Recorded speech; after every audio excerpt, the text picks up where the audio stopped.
Next speaker, who everyone's been waiting for. She's outside, she's ready, she's excited. She looks amazing. She just judged the Miss South Africa 2019. She loved the winner. She said from the beginning she knew this was the one. And I think, Zane, can you just put your head around the door and, oh, there, Jen, okay, you ready? I'm trying to just make sure she's ready. By the time I announce her, we're all in dead space. Okay. Welcome to Miss Bokang Montjane, Miss South Africa 2010/11. Give her a round of applause.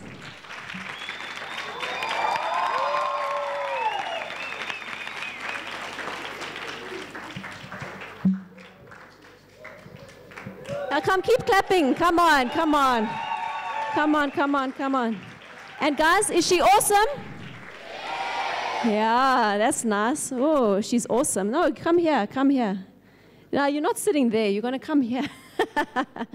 Let's come here. I'm going to put this projector away from you so it's not going to shine in your face. There we go. And the stage is yours. Dumelang. Lekai. Let me just quickly get my little notebook. I made a few little notes. Thank you so much for the introduction, Amanda. Me and Amanda go a whole long way back. When I got crowned as Miss South Africa, it was extremely important for me to pick. I mean, we all know as a Miss South Africa, you get organizations you work with, right? But it was extremely important for me because one of the biggest things I wanted to focus on in my year of reign was education and teenage pregnancy.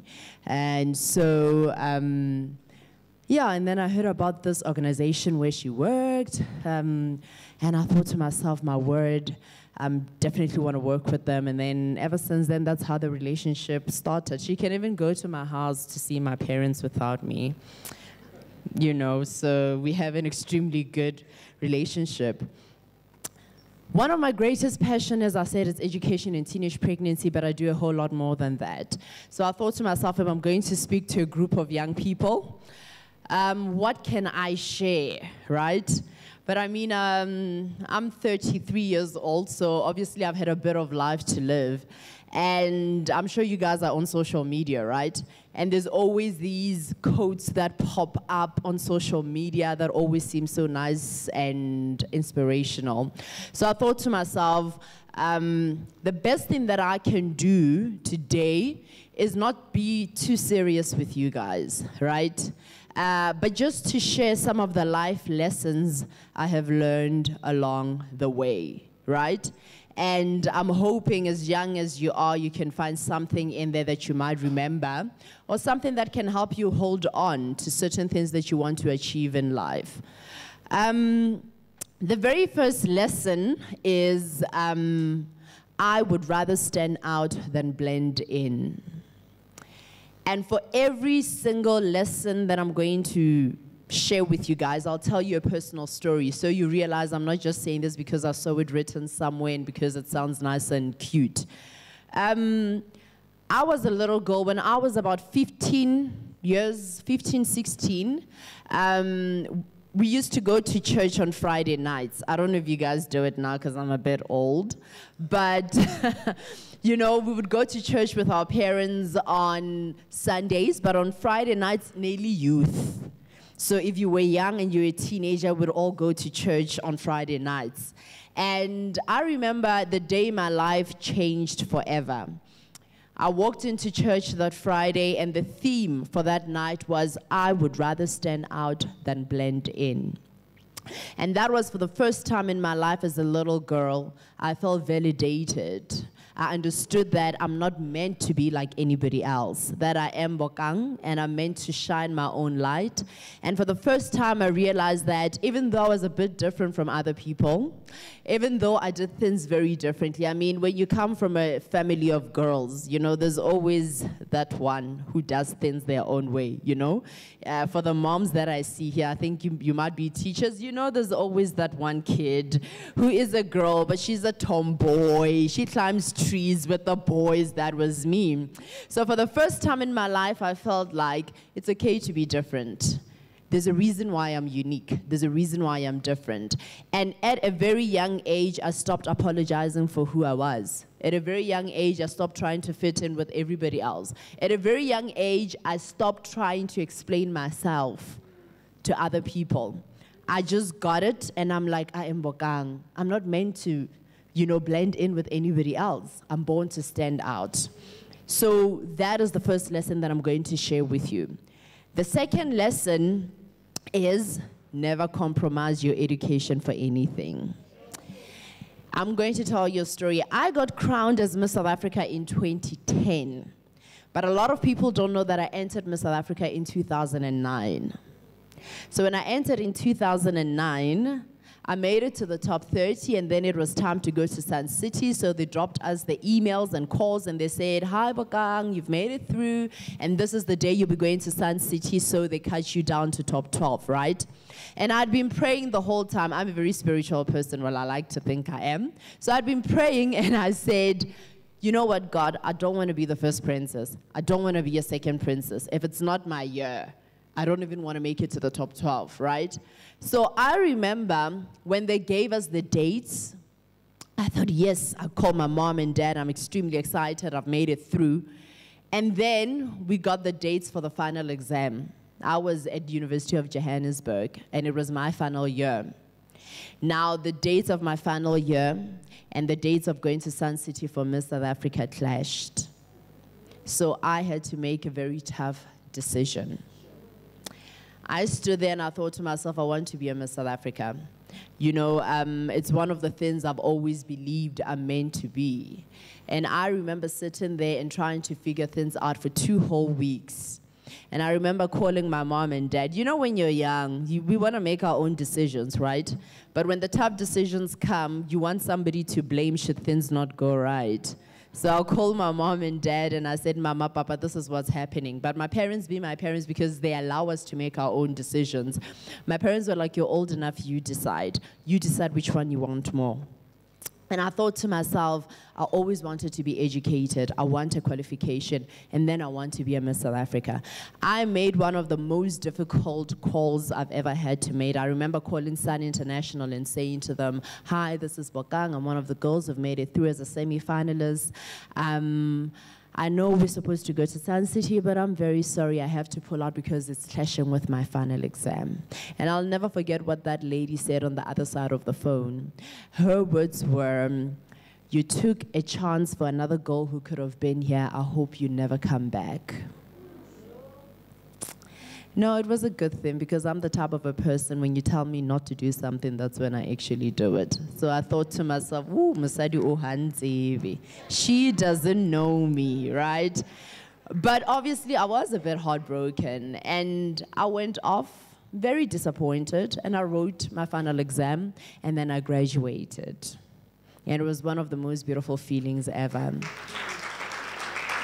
And I remember the following year when I went back. So you can imagine, remember they told me not to even think of coming back. So you can imagine after I graduated, I think I graduated around, if it wasn't February, it was April. Then you can imagine I had the whole year to get myself ready for the crown, right? And I worked on myself, and I thought to myself, hey, they told me not to come back, I'll show them, right? So I went back. And I remember the very first interview, I was sitting in front of a panel of judges just like this. Imagine it's judges like that and you're sitting down. And I remember the head judge recognized me. And then she said, aren't you the girl who pulled out last year? And I thought to myself, oh my word, here we go. And I said, no, yes, I am. And they said, why should we pick you this year? Because you might just pull out again. And I said to them, last year, I don't regret pulling out. I had a list of priorities, and on top of my priorities, I wanted to be an educated Miss South Africa. Should you give me this crown, and I have to go and speak to young kids and tell them not to compromise their education, I'll be a hypocrite because I would have compromised my own education. And I just remember them looking down, and I thought, ooh, they're giving me a -100 there. They're probably thinking this cheeky one. But I stood my ground for the decisions I had made, and I wasn't apologetic, yet I was still respectful. But then that is how I had planned my life, and I wasn't sorry about it. And as we know how things ended up, I ended up winning that year. So the lesson that I want to say to you guys, as young as you are, is don't ever compromise your education. In the journey of you getting your education, there will be so many beautiful, glitzy, shiny things that are offered to you. Whether it's with regards to your talent, somebody might say, but I'm great at playing football. I say, fantastic. If you are great at playing football, you can do football and education in parallel. Do you understand? If you say, I'm a great singer or I'm a great actress, this is something I really want to do, I feel like I want to be a presenter, I'm saying, there's no problem there. If this is something that you have and it's a passion or you've got a talent, I'm saying always have your education to back you up, right? So that's my number 2 lesson, never compromise your education for anything. And from this particular story comes another great life lesson, and that is destiny delayed is not denied. And the reason why I'm bringing it up is that in 2009, I had to pull out from something I absolutely wanted, something I had prayed for, something I believed God for, something I believed is part of my destiny, right? But even though I had to pull out, you know, it was delayed.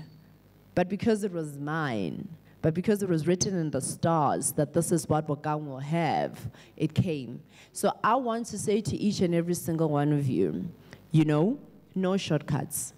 No shortcuts. Don't take the easy way out. If something is meant for you, even if it happens in 10 years, even if it happens in 15 years, if it's written in the stars that you are meant to be something, it will happen.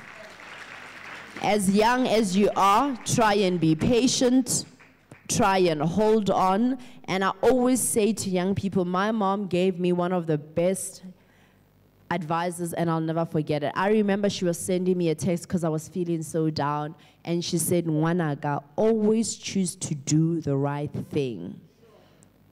If you choose to do the right thing, just know it will come together eventually. And I always emphasize the word eventually, because a lot of times we think if we do the right things, things will happen now or it will come together now. Eventually means through patience and waiting, right? So that's another life lesson. Destiny delayed is not denied. If it's meant to be yours, it will come to you, even if it takes years. Okay? I'll try and be fast. I know you guys have had a long day. Another lesson is every rejection is a redirection. My husband and I started a kiddies clothing line. When we found out we're going to have a baby, I said to him, you know, I have a huge problem that, you know, African kids don't get to play with black dolls. African kids don't get to wear clothes that have characters that look like them. So I said to him, because he's a footballer, so I said to him, you know what, we need to start taking the journey of our life and the stories of our life to inspire the African kids. Why? Because we look like them, because we come from where they come from. And I always believe that if a rural girl like me could win Miss SA, it means any other rural girl can do anything and be anything, right? So we decided to create characters, and his name is Tshabalala. So for those who know football, you might know him. And we decided to create a superhero out of his brand, and we call it Super Shaba. And it's just a story about a boy who grows up in Soweto, who starts off with nothing and becomes one of the greatest legends in football for Africa. And then there's a story of a little princess called Princess Bokang, and she's a girl from a village who gets the biggest crown. And the biggest story behind Princess Bokang is she gets the crown before the prince. And that's a very important message to our young girls. I got my crown before I got him. A man is just a cherry on top. The crown is a symbol of success. It's a symbol of anything you want in this world. You get that first, and if the prince comes, he finds you always stable. You don't need him for anything. He's just there to add on. Okay? And That is one of the biggest messages little girls should hear. And if Spear was here, he would tell the young boys in this room that stay away from drugs, stay away from making babies. It doesn't make you cool. He had his first baby with me when he was old enough, when we were married, and he is a success, right? So when we created these two characters, nobody understood what we were trying to do. Nobody understood why it was even important to do this, right? And I say to everyone, if Barbie, let me give Barbie as an example. If Barbie has blue eyes, blonde hair, and white skin, and she is a definition of beauty. If I am a little girl from Ramphahlele, and I play with this beautiful Barbie, and then I look at myself in the mirror, and Barbie is beautiful. If I don't look like Barbie, then it means I'm not beautiful. And I just basically wanted to give validation because I believe that representation is extremely important. I want the little girl in Ramphahlele, the little girl in Kagiso, the little girl in Soweto to know they are worthy, they're enough. I want the little boy who comes from a township.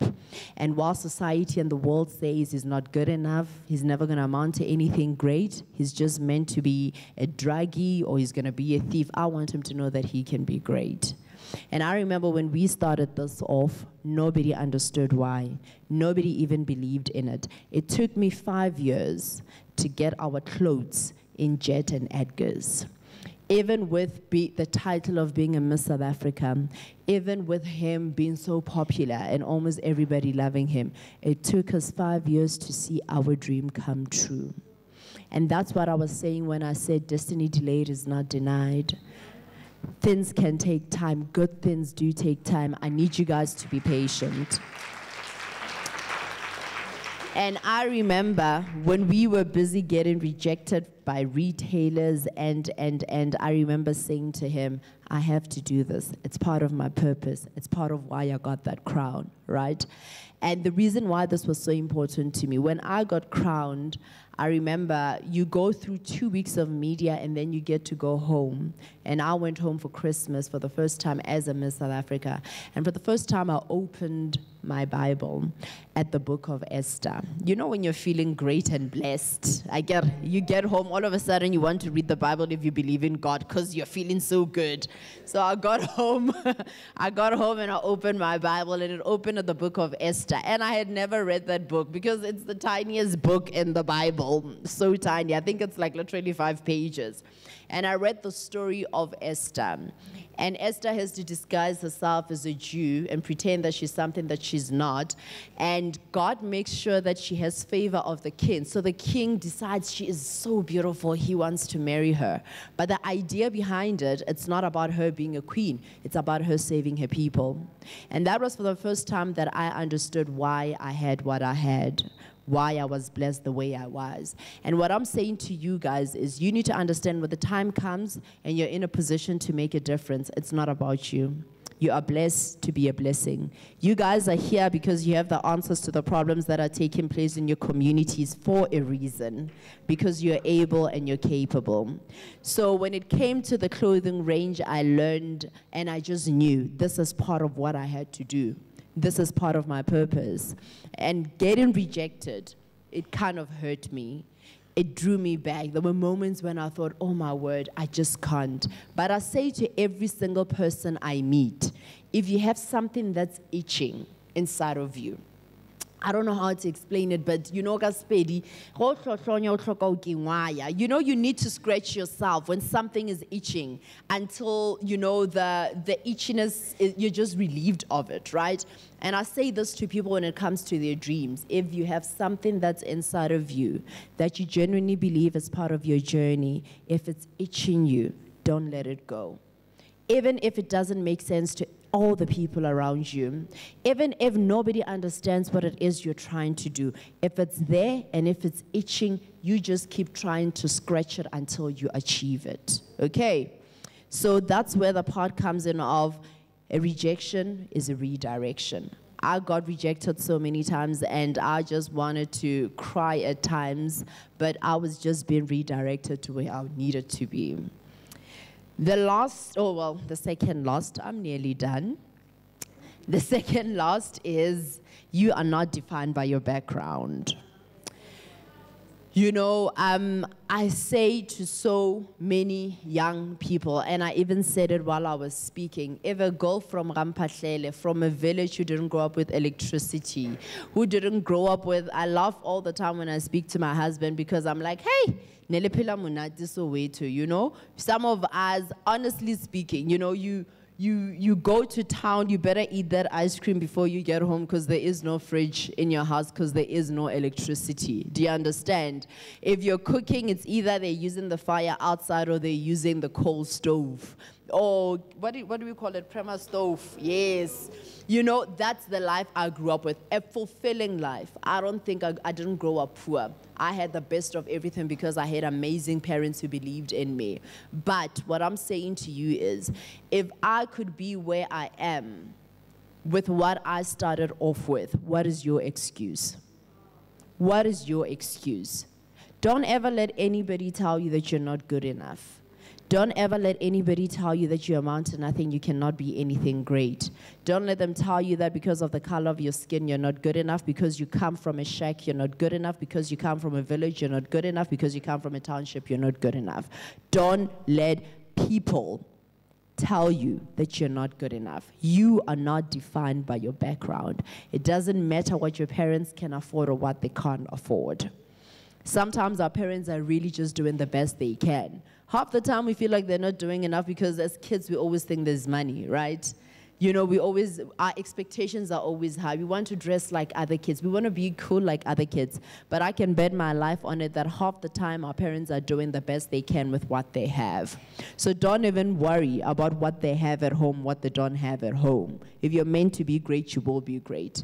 There will be a way. So what I'm saying to you is always remember that you're not defined by your background.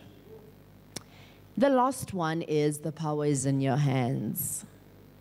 You decide which kind of direction or what direction you want your life to go in.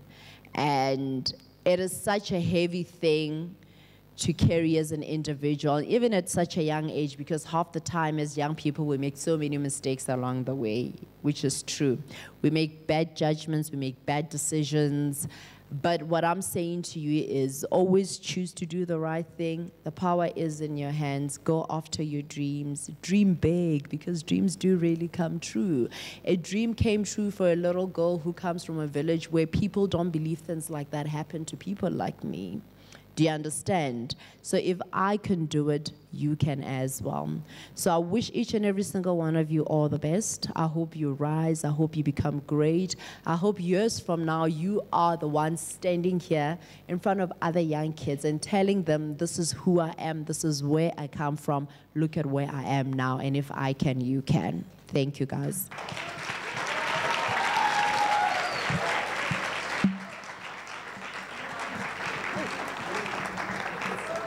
Earrings getting caught. Wait, before you go. I wanted to say, you know, obviously I've known Bokang for a long time and I've seen her speak before. But today, I don't know, you weren't even here until now. How did you know that two things that you mentioned we've already been talking about? Actually, three things. Well, three things. I'm not surprised because you guys are clearly on the right track. Hello. I'll tell you what those things are, okay? The one thing was she was saying delay your destiny. Yeah, destiny delayed is not denied. Destiny delayed is not denied. Wasn't I saying that just now? Wasn't I saying it might not be your time today to be the winner? Yeah. But it doesn't mean you're not succeeding in life. This is not the end of life if you don't win today. Remember, she was in 2009, then she came back in 2010 and she won, right? So if you don't win today, it doesn't mean that's the end. I'm depressed now, I'm a loser, I'm a failure. Right? The other thing she said that was also correct was she's talking about delaying having children until you're ready. Weren't we talking about that? I heard from you, I heard from, even the Women's Day event, the minister was saying it last week. The minister was telling all the learners, don't rush into that. There's so much time to do that. Why must you do it now when you're not ready? And you can't even take care of them. You can't even take care of your kids. You know, there is nothing as beautiful. I'm a parent now, and actually I'm going to, oh, sorry. Actually, I'm going to tell you guys something, very short story. When Spew and I met, right, we met, well, I gave him a runaround for about 2 years before I actually said yes, right? because I was like, I'm an amazing woman, he must work hard, right? And I'm saying this specifically for the young girls in here. And let me tell you something, even when we met, right, I made him wait for another 2 years for a baby. Do you know what I said to him? I said, right now, I am working well, I am happy, and I can take care of myself, right? I want my business to be where I know I can take care of my baby. Should you decide you don't want to be with me, then I'm not going to be running after you and asking for money for nappies. Yeah? You girls are doing that. You're busy falling pregnant, and then you're going to run after somebody asking for money for nappies. Do you know how amazing it is as a woman to be able to buy your kid anything that you want, to take them to the best schools that you want them to go to? And you know what I say? If a man loves you, he will wait for you. Let me tell you something, ne? A whole Tshabalala waited for me for 2 years before we could have a baby. He waited for me because he thought I was worth it. If you're going to give somebody a baby because you're too concerned and worried that this person is going to run away, he will still run away even if you fall pregnant. And a lot of our girls right now are falling pregnant and making babies for their boyfriends because they feel like if I don't do this, he's going to date somebody and he's going to leave me. What I'm saying to you is my husband, not my boyfriend, my husband waited for me because I said, love, I'm not ready, wait for me. And he waited for me, and he didn't run off and go and have a baby with somebody else because he loves me. So when a man loves you, if he values you, he will wait for you. So make those boys wait, okay? Make them wait. And I loved what she was saying about winning. Let me tell you guys something. When I was growing up, my mother worked far, so I was brought up a lot of times by my dad. I spent a lot of time with my father, right? And I remember he would take me to these pageants. You can imagine a rural man is thinking, how can I keep this little girl busy, right? He would take me to these pageants, and I would lose and lose and lose and lose, right? And I didn't even feel like I was losing because I didn't understand it until the day I understood that I actually lost. And you know, back then, we all know it's the yellow bones that win, right? You know, when we were growing up, the yellow bones were the pretty ones. So if you were like, oh, shame, Mansunyana, like me, shame, you know, you hardly ever won. But I remember something important that my father said to me. I remember we got in the car and I asked him why I didn't win, right? And then he said to me, you know, but I think he's a dad, so he was just trying to be so nice to me. He said, did you see those judges? And I said, no, what's wrong with the judges? He said, they are so ugly. Ugly people always. He was like, ugly people always choose ugly people. But you are so beautiful, that is why they didn't pick you. But he doesn't understand what he did for me then. Because even at such a young age, I got it. That if I don't win, it doesn't mean there's anything wrong with me. There's nothing wrong with me. I'm always enough and I'm always good enough. Just because the judges this time didn't prefer what I was giving, what I was presenting, doesn't mean I'm not good enough. So that's basically my word to each and every single one of you. There's always people that are going to win. We all know that. Sometimes it's you, sometimes it's not. It's not the end of the world. This is just the beginning. You need to go back and see what kind of a great presentation, what can we work on, so next year you come back and you kick butt. You see, she did it again. Who was here last night for the talk by Nikki Seberini? Put your hands up. Okay, all of these guys will know exactly what you were saying about I'm not good enough. Yeah. She was talking about the fact that we are living in a world where we think that the world is telling us how to feel, but it's not true. We are telling the world. Yeah. Everything comes from inside us. What thoughts we have creates our feelings, creates our reality. So if our thoughts are negative, then we're going to see the world in a negative way. If we believe that we are not good enough, then we'll act like we are not good enough, and then people will think that we're not good enough. Right? And that was the whole thing that we were learning last night, is how to actually work from the inside out and how to meditate to calm your mind so you don't have those thoughts that are coming and bombarding your mind. So social media, be aware of social media. You know, you guys are, I know some of you obviously are on WhatsApp, then you're in Facebook, then you're in Instagram. You know what I say, even at my age, I literally go on social media, I post, and then I log out. And the reason why I do that is because the pressure that is on social media always keeps making people feel like they're not good enough, like they're not great achievers, they're not achieving certain things enough. Let me tell you something, as a public figure, I will tell you now, 90% of the stuff that you see on social media are not even true. The people that you guys are looking up to, the lives they live, you don't really know what they're doing to live those lives. And I can bet my life on it now. You need to align yourself and look up to people that speak to what you want in life. All these great celebrities, shame, I'm not going to speak badly about them, but be careful who you guys look up to. All these people with fancy cars and fancy lifestyles, and half of those things are not true, and half the time they're doing horrible things to get those things. So be very careful of who you follow on social media. Be very careful of what you admire. Do you understand what I'm saying? Social media is, I mean, it's a beautiful tool for some of us who are in PR, who are marketers, who are in business, and also who are public figures, but half the time, the stuff that is sold to you guys on social media is not the truth. Be careful of what you follow, what you admire out there. And not only social media, even in life. If you look up to someone, just because they're rich and they live in a mansion, they drive a fancy car, it doesn't mean that they're good people. It doesn't mean that they are having a good life. It doesn't even mean that they're happy. I'm sorry to say, but money doesn't buy happiness. It comes from the inside, remember? Comes from the inside. So the last thing before you go, I want to say that when you first came up here, you said you shining. You're talking about shining and how, you know, like you want to have that energy. And you want to have that energy of when you walk in the room, you shine, that radiant energy of light and love, and people just want to be with you. You're like a magnet, you draw people to you. So the song, the YCAP song that we just launched yesterday is called Shine. Oh, wow.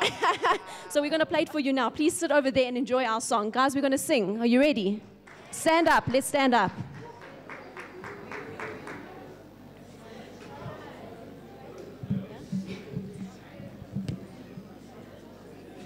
Where's Mbui? And then we're doing the prize giving after this, so enjoy the song. Change begins with me. I know who I am. I'm the light in the darkness. I will shine so bright. I will shine, shine, shine. I will shine so bright. I will shine, shine, shine. I will shine so bright. Get up and do something. Put a smile on someone's face.